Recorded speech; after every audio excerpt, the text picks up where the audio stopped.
네, 창세기 18장 20절에서 33절까지 말씀입니다. 한 절씩 교독하도록 하겠습니다. 여호와께서 또 이르시되 소돔과 고모라에 대한 부르짖음이 크고 그 죄악이 심히 무거우니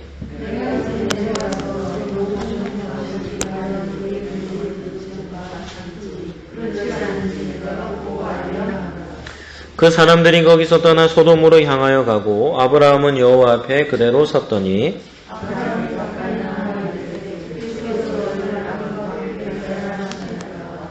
그 성중에 의인 50명이 있을지라도 주께서 그곳을 멸하시고 그 50의인을 위하여 용서하지 아니하시리이까.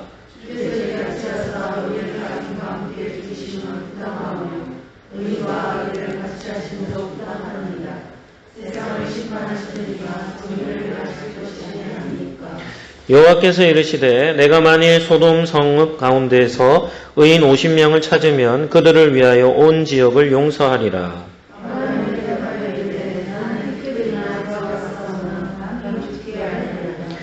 50의인 중에 5명이 부족하다면 그 5명이 부족함으로 말미암아 온 성읍을 멸하시리이까. 이르시되 내가 거기서 45명을 찾으면 멸하지 아니하리라.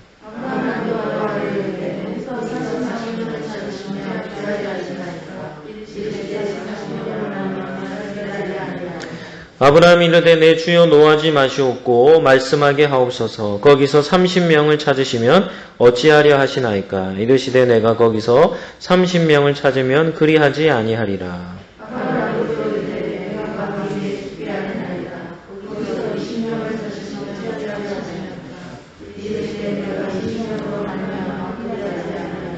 아브라함이 또 이르되 주는 노하지 마옵소서. 내가 이번만 더 아뢰리이다. 거기서 10명을 찾으시면 어찌하려 하시나이까. 이르시되 내가 10명으로 말미암아 멸하지 아니하리라. 여호와께서 아브라함과 말씀을 마치시고 가시니 아브라함도 자기 곳으로 돌아갔더라. 아멘. 오늘 창세기 18장 말씀을 가지고 소돔을 위한 강구라는 제목으로 말씀을 잠시 나누도록 하겠습니다. 한번 따라 하시죠. 정의의 하나님은 의인과 악인을 구분하십니다. 오늘도 마지막 우리 수요 기도회입니다. 기도의 사명을 지키시는 우리 성도님들 축복합니다. 한번 따라 하시죠. 저는 최소 10명 몫을 감당하는 기도자입니다. 제가 아멘 하겠습니다. 아멘. 네, 우리 한 분 한 분이 기도의 사명을 잘 감당해 주시기를 바랍니다. 첫 번째 우리가 살펴볼 주제는 지난번 살펴봤던 내용을 조금 복습 한번 하죠. 네. 구체적인 계획을 알려주시는 하나님이었습니다. 지난 시간에는 하나님과 아브라함의 관계를 보여주는 본문을 살펴보았습니다. 어떤 관계였습니까? 하나님께서 아브라함을 향하여 뭐라고 얘기하십니까? 나의 숨은 계획을 아브라함에게 숨길 필요가 있겠는가? 라고 하며 자신의 계획을 아브라함에게 알려주시죠. 그것을 기뻐하시는 모습을 볼 수 있습니다. 그리고 하나님은 어떻게 행하시냐면 특별한 일을 행하실 때는 은밀히 행하지 않는다고 했습니다. 특별히 중요한 일을 행하실 때는 반드시 뭐 한다고 하셨습니까? 당신의 백성에게만큼은 하나님과 소통하는 사람들에게만큼은 뭐 한다 했습니까? 반드시 알려주신다고 했죠. 새벽에 살펴보는 다니엘서만 보더라도 멸망의 시대에 깨어있는 기도의 사람 다니엘에게는 하나님이 어떤 일을 행하십니까? 1000년의 역사를 보여주시는 겁니다. 그냥 행하는 게 아닙니다.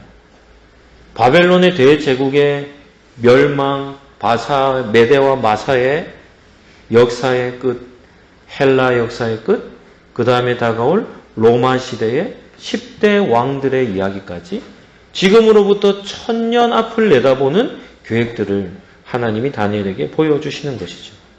그리고 아주 구체적으로 반복해서 말씀해 주지 않습니까? 그런 하나님의 마음 중심에는 이런 말씀이 있습니다. 예레미야 29장 11절 말씀입니다. 우리 같이 한번 읽으시죠. 중요한 말씀이니까 같이 읽겠습니다.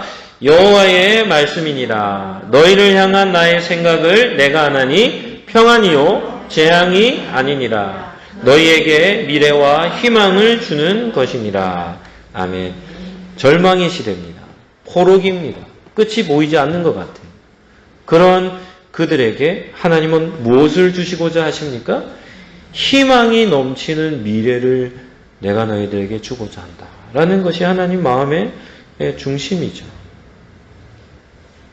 그럼에도 하나님의 마음에는, 하나님의 메시지에는 두 가지 중요한 메시지가 있습니다. 하나는 거룩한 백성에 대한 구원의 메시지와 타락한 백성에 대한 심판의 메시지가 있습니다.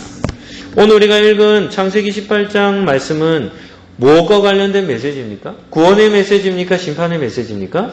예, 심판에 관련된 메시지이죠. 20절, 21절 제가 읽어드리겠습니다. 여호와께서 또 이르시되 소돔과 고모라에 대한 부르짖음이 크고 그 죄악이 심히 무거우니 내가 이제 내려가서 그 모든 행한 것이 과연 내게 들린 부르짖음과 같은지 그렇지 않는지 내가 보고 알려하노라. 이렇게 말합니다. 20절, 21절에서 우리는 하나님이 어떤 분이신지를 알아야 하는데 첫 번째는 어떤 분이신가 하면 하나님은 땅에 호소하는 소리, 땅이 호소하는 소리를 들으시는 분이십니다. 창세기에 보면 땅을 의인화해서 표현하는 경우들이 있습니다.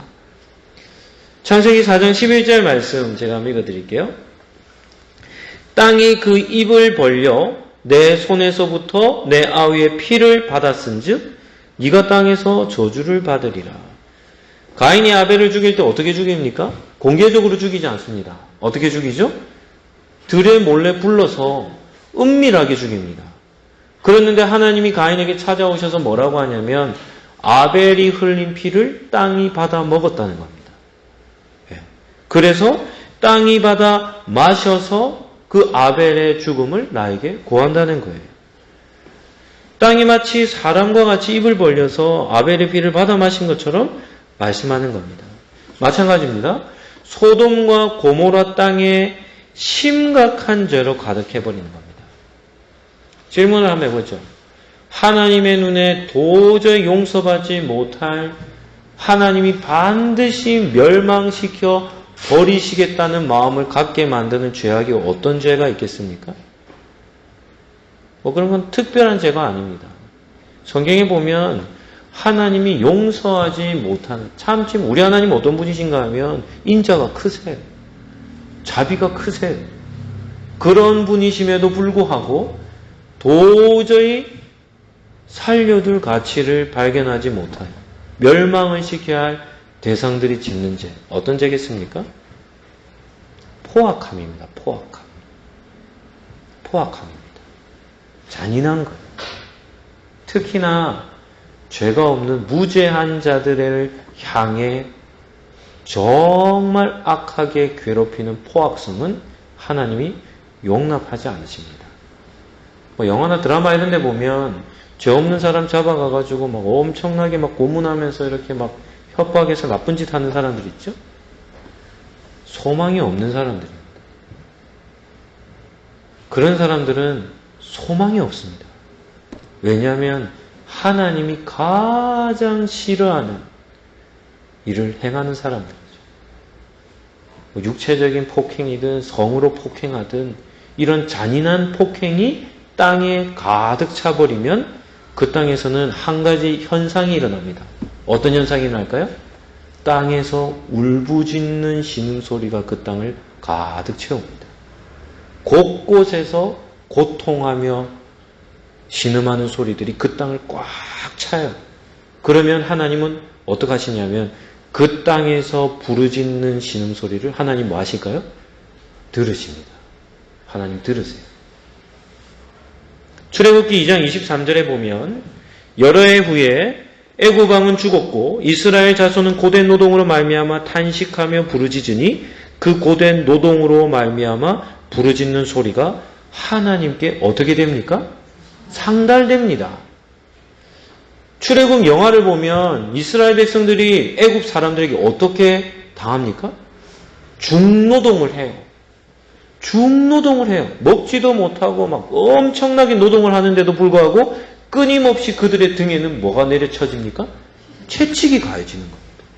채찍이 계속 채찍이 가해지는 겁니다.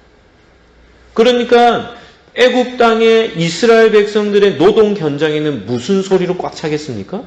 신음소리로 꽉 차는 겁니다. 부르짖음이 있는 거예요. 그러한 고통하는 부르짖음을 누가 들으십니까? 하나님이 들으시는 거예요. 말로 표현할 수 없는 고통의 신음소리가 그 땅을 메우는 겁니다. 마찬가지입니다. 소돔과 고모라 땅에도 어떤 일이 납니까? 그런 포악함이 그 땅을 가득 메운 겁니다. 가득 메운 겁니다.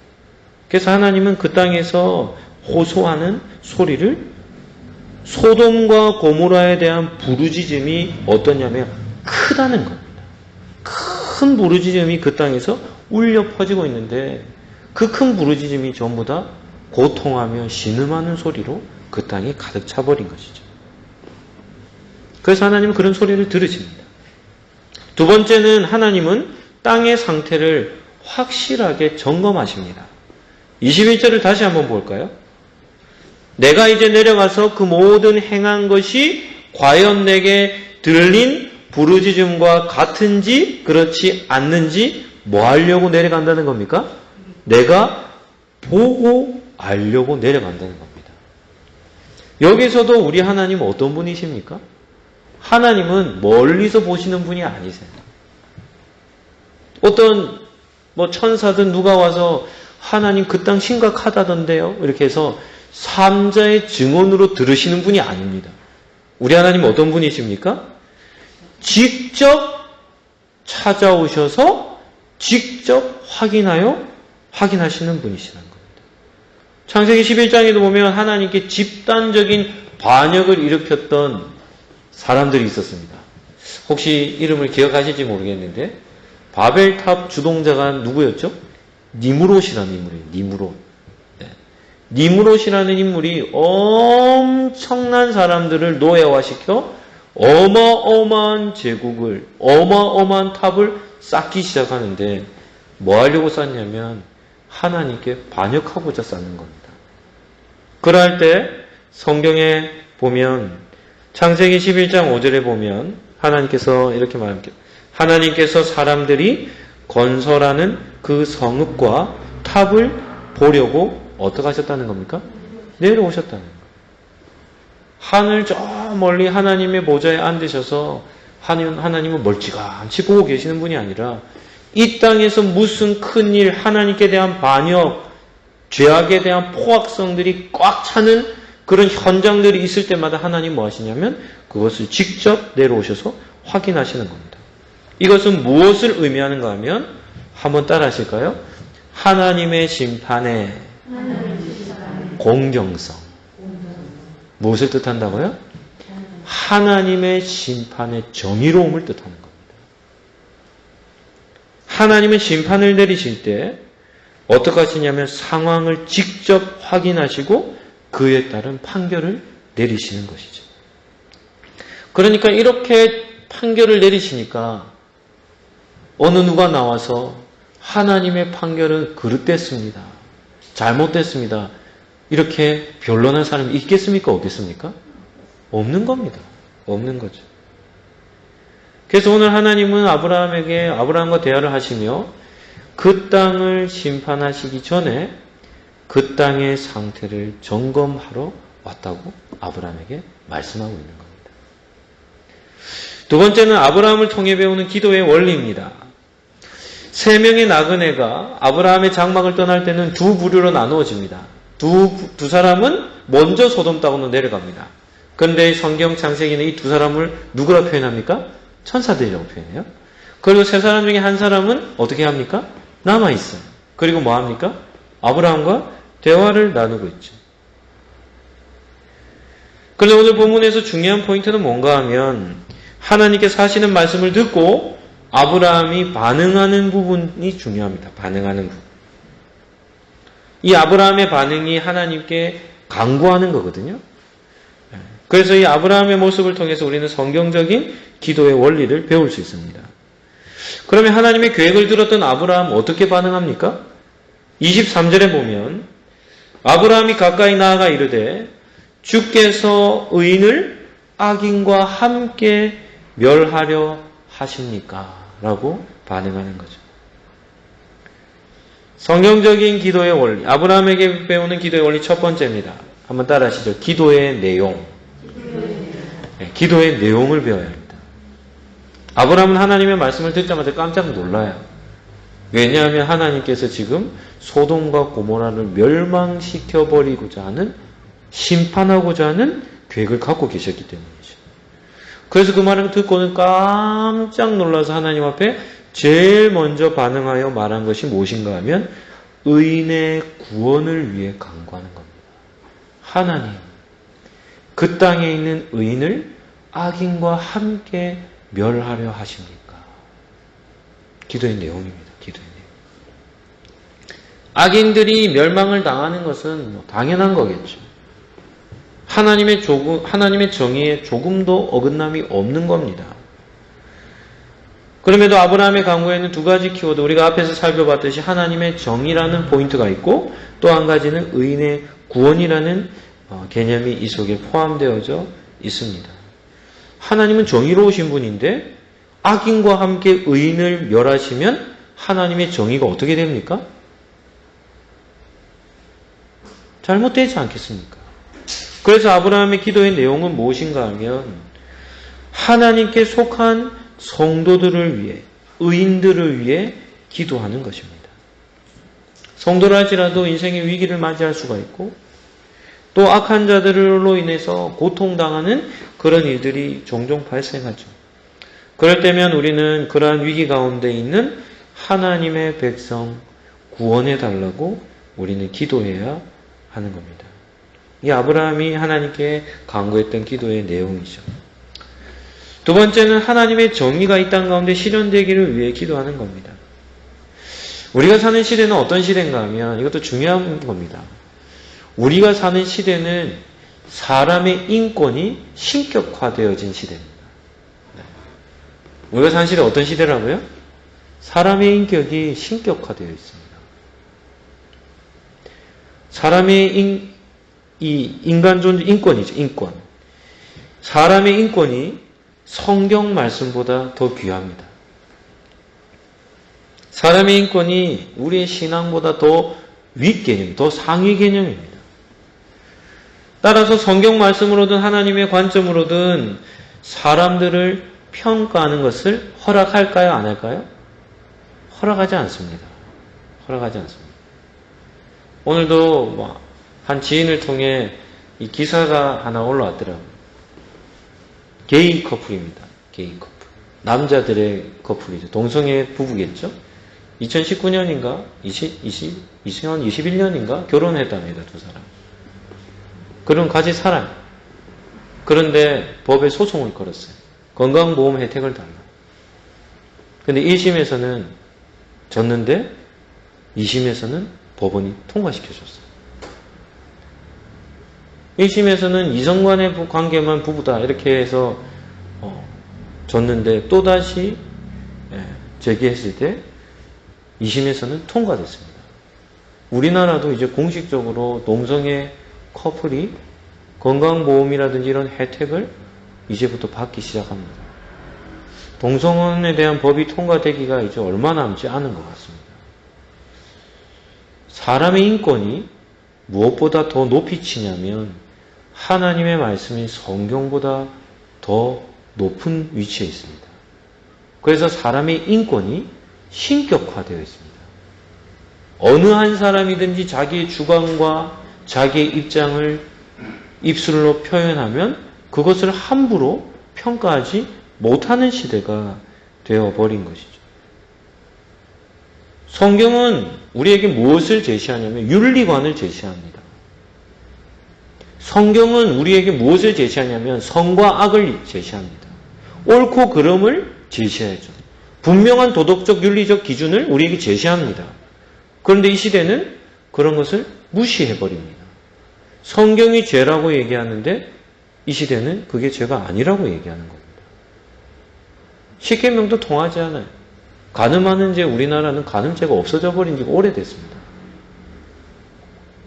부부관계인데 자기 배우자가 아닌 사람과 관계를 맺어도 법적으로 제재를 못하는 세상이 되어버렸어요. 이유가 뭔지 압니까? 개인이 중요한 겁니다. 내 자신의 성적 결정권이 중요한 겁니다. 성경은 그렇게 얘기 안 하거든요. 성경은 뭐라고 얘기합니까? 부부는 한 몸이래요. 놀랍지 않습니까? 부부는 한 몸이래요. 그래서 내 몸은 누가 주장하냐면 상대 배우자가 내 몸을 주장하는 겁니다. 그런데 이 시대는 이 한 몸을 어떻게 합니까? 완벽하게 둘로 갈라버려요. 그리고 어떻게 얘기하냐면 각자의 성적 결정권에 따라서 어떤 일을 행하든 상관치 않는다는 겁니다. 법이 가정을 파괴하도록 법을 제정해놨어요. 헌법이. 간음죄 이런 거 십계명 무너진 지 한참 됐습니다. 인권이 이 시대는 신입니다. 내가 원하면 무엇이든지 다 할 수 있는 세상이 되어버린 것이죠. 부끄러움이 없어요. 당당합니다. 이런 시대에 우리가 살고 있는 겁니다. 성경에 비한다면 사사시대와 거의 똑같죠. 내 눈에 보기 좋은 대로 행하는데 시대가, 사회가, 국가가, 법이 그것을 허용합니다. 놀랍지 않습니까? 그러니까 무법천지가 되는 겁니다. 자기 인생을 자기 스스로 파괴하는 일도 서슴지 않아요. 결코 행복하지 못한 결정을 내리는데 마치 행복하게 사는 것처럼 포장되어 있는 겁니다. 성도로서 결코 포기할 수 없고 양보할 수 없는 것이 무엇인가 하면 하나님의 정의입니다. 세상이 아무리 엉망진창이 되었고 도덕적 기준이 다 무너진데도 성도는 무엇은 포기할 수 없습니까? 하나님의 정의는 포기할 수 없습니다. 성경에서 말씀하는 하나님의 정의로 도덕적인 기준은 양보할 수 없는 거죠. 왜냐하면 세상이 이것을 아무리 무시한다 하더라도 이 세상의 끝에는 하나님의 기준으로, 하나님의 정의로 모든 사람들은 다 판결받게 되어 있기 때문입니다. 우리도 이 땅에 하나님의 정의가 실현되기를 위해서 하나님께 속한 거룩한 성도들이 어려운 가운데 구원과 보호하심을 받기 위해서 우리는 아브라함과 같이 기도해야 할 줄로 믿습니다. 두 번째는 기도자의 중심입니다. 24절과 25절을 제가 한번 읽어드리겠습니다. 그 성중에 의인 50이 있을지라도 주께서 그곳을 멸하시고 그 50인을 위하여 용서하지 아니하시리이까. 주께서 이같이 하사 의인을 악인과 함께 죽이심은 부당하오며 의인과 악인을 같이 하심도 부당하니이다. 세상을 심판하시는 이가 정의를 행하실 것이 아닙니까? 아브라함이 하나님께 처음 구한 의인의 수가 몇 명이라 나옵니까? 50명이라고 나옵니다. 질문 한번 해보죠. 아브라함이 왜 하나님 앞에 50명이라는 50의 숫자를 내밀었을까요? 맥시멈의 숫자일까요? 미니멈의 숫자겠습니까? 최대 숫자겠습니까? 최소 숫자겠습니까? 최소의 숫자겠죠. 아브라함이 이렇게 생각한 겁니다. 그 땅에 의인이 몇 명은 있지 않겠느냐는 겁니까? 50명은 있지 않겠느냐는 거예요. 그 지역에. 소돔과 고모라라는 그 땅에 의인 50명은 있지 않겠느냐는 겁니다. 그래서 자기가 생각할 때 가장 작은 수 50을 하나님 앞에 내민 거예요. 하나님 그곳에 50명 의인이 있다면 그 땅 멸하시겠습니까? 그 땅 멸하시면 하나님의 판결은 부당한 것이 아닙니까? 아브라함이 이렇게 하나님께 말씀을 드리죠. 그런데 하나님으로부터 충격적인 답이 들립니다. 26절입니다.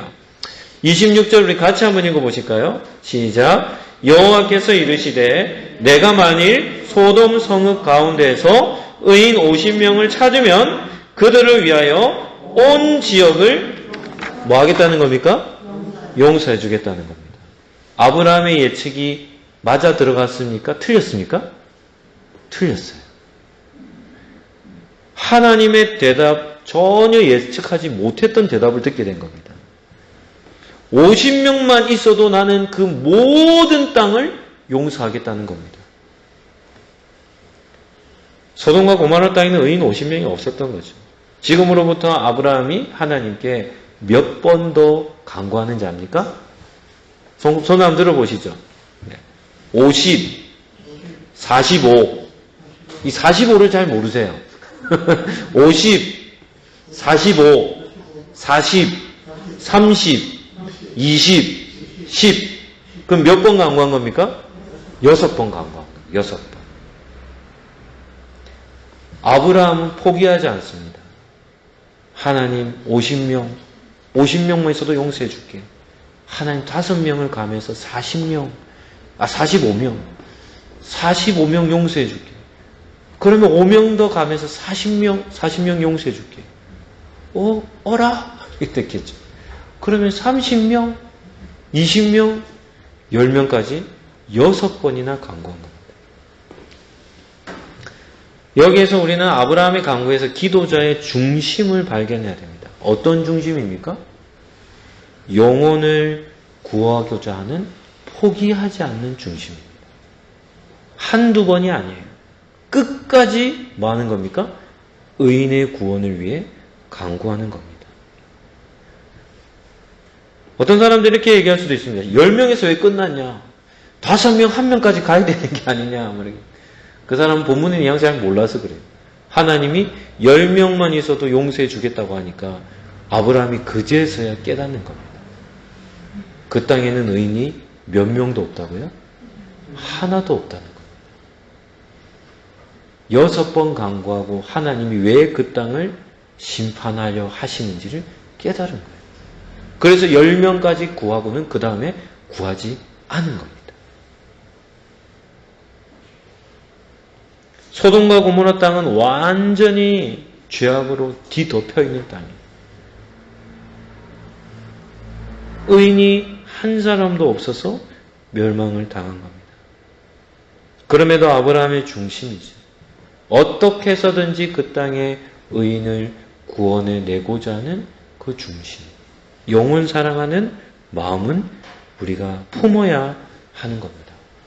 오늘 기도의 자리에 나오신 우리 성도님들의 중심에 이 아브라함의 중심이 있으시기를 예수님 이름으로 축복합니다. 영혼을 품고 기도하신다면 끝까지 기도하십시오. 끝까지 기도하십시오. 영혼 구원에 대한 싸움하는 기도는 계속해야 합니다. 제가 합정교회 다닐 때 한 권사님이 남편을 두고 기도를 하셨어요. 간증을 하시더라고요. 38년 기도하셨다더라. 네, 38년 기도하셨다더라. 응답이 안 되는 것처럼 보였는데 유엔의 교회를 나오셨습니다. 남편. 그리고는 수요 예배부터 공식적인 예배는 빠지지 않으셨어요. 영혼을 품고 기도하는 기도는 언제까지 하는 겁니까? 끝까지 하는 겁니다. 끝까지. 그런데 우리는 지금 신약 시대를 살아가는 성도는 또 한 가지 기도 제목이 있어요. 아브라함은 그 기도의 대상이 누구였습니까? 의인의 구원입니다. 의인의 구원. 악인들과 함께 멸망당하는 자리에서 의인을 구원해달라는 기도를 했지만 신약 시대를 살아가는 저와 여러분에게는 또 한 가지 기도 제목이 있다면 어떤 기도 제목입니까? 불신자들을 위한 기도 제목입니다. 성도들을 위해서도 기도해야죠. 어려운 가운데서 구원받기를. 그러나 믿지 아니하는 성도가 아니라 불신자들을 위해서도 우리는 포기하지 않고 기도해야 할 줄로 믿습니다. 한번 따라하겠습니다. 기도자의 중심은 영혼 사랑으로 자리매김해야 합니다. 영혼 사랑으로 자리매김하는 겁니다. 그냥 신앙생활 하지 마십시오. 최소 우리 마음속에는 품어야 할 영혼들 몇 사람은 마음에 계속 품고 사십시오. 교회 안의 성도들도 위해서 기도하지만 믿지 아니하는 사람들 중에 전도해야 될 사람들이 있잖아요. 마음에 담으시고 자리에 앉을 때, 기도 자리에 앉을 때마다 그 사람들을 위해, 그 영혼들을 위해 포기하지 않으시고 기도하시기를 예수님 이름으로 축복합니다. 세 번째입니다. 마지막 세 번째는 기도자의 자세입니다. 기도자의 자세. 아브라함이 하나님께 간구할 때 우리의 시선을 끄는 것이 있는데 그것이 무엇인가 하면 아브라함이 하나님께 간구하는 자세입니다. 한번 볼까요? 27절에 보시면 아브라함이 대답하여 이르되 나는 티끌이나 재와 같사오나 감히 주께 아뢰입니다. 아브라함 자신을 뭐라고 얘기합니까? 티끌이나 재와 같다는 것, 먼지와 같다는 것. 철저하게 자기를 뭐하며 기도합니까? 부인하며 하나님께 구하는 겁니다. 30절에도 한번 볼까요? 30절에도 보면 내 주여 노하지 마시옵고 말씀하게 하옵소서. 31절에도 보면 내가 감히 내 주께 아뢰입니다. 32절에도 보면 주는 노하지 마옵소서. 내가 이번만 더 아뢰입니다. 아브라함이 하나님께 간구할 때마다 어떤 자세를 취하고 있습니까? 철저하게 겸손한 자세를 취하고 있어요. 겸손한 자세. 하나님과의 관계에서 우리는 인간관계 속에서도 그렇지만 사랑하는 방법을 잘 알아야 합니다. 사랑하는 방법. 저는 이제 결혼하는 신혼부부들 이런 청년들하고 결혼 전에 제가 신혼부부 교육 같은 거를 좀 하거든요. 청년들이 찾아옵니다. 결혼하기 전에 두 사람이. 그럼 같이 앉아서 한 3시간, 4시간 이야기 쭉 합니다. 그때 뭘 얘기하냐면 사랑하는 방법에 대해 얘기합니다. 사랑하는 방법. 남자와 여자가 사랑받는 방법이 다르거든요. 남자는 어떻게 할 때 사랑받는다 느끼겠습니까? 존경이라는 단어가 핵심 키워드입니다. 존경이라는 단어. 남편들이 무슨 일을 하고 돌아오면 아내가 한 가지만 딱 하면 됩니다. 뭐만 하면 되는 줄 압니까? 이것만 하면 됩니다. 이것만 하면 게임 끝납니다. 남편을 뭐 하는 겁니까? 존중해 주는 거예요. 존중. 그게 남자의 사랑받는 그거죠. 그러니까 뭐 사람들 앞에서 남편을 막 이상한 말로 막 멸시한다든지 그 빵점짜리입니다. 네, 빵점짜리. 여자를 사랑하는 방법은 뭐 어떤 거겠습니까? 베드로 전서가에 보면 남편들아 이러면서 베드로가 남편들에게 얘기하거든요. 연약한 그릇입니다. 여자는 더 연약합니다. 그래서 어떻게 하냐면 귀하게 소중하게 다루는 겁니다. 아주 소중하게 귀하게 대하는 겁니다. 이게 여자들이 사랑받는 거죠. 그러니까 남자가 힘으로 여자를 폭행한다든지 이런 행동을 취하는 남자들은 최악입니다. 최악입니다. 사랑하는 방법이 서로 다른 거죠. 마찬가지입니다. 우리 인간관계 속에서도 사랑하는 방법이 다르듯이 하나님과의 관계에서도 우리가 하나님을 사랑합니다라고 할 때 그 사랑의 방법이 무엇인지 압니까?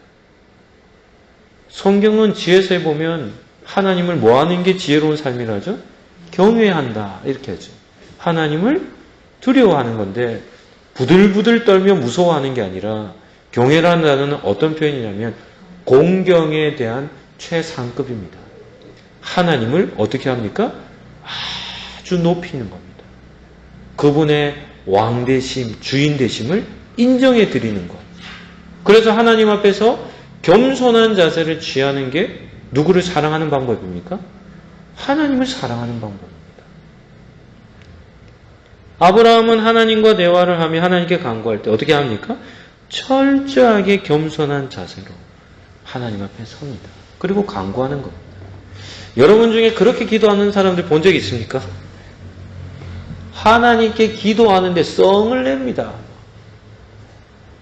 고함을 질러요, 막. 또 어떤 사람도 이런 사람도 봤습니다. 막 짜증을 냅니다. 그럼 그렇게 반응하는 사람들의 마음 중심에는 뭐가 있겠습니까? 왜 내가 원하는데 안 주시냐는 거예요. 무엇 때문에 왜 안 주시냐는 거예요. 내가 원하는데 화를 내고 짜증을 내는 겁니다.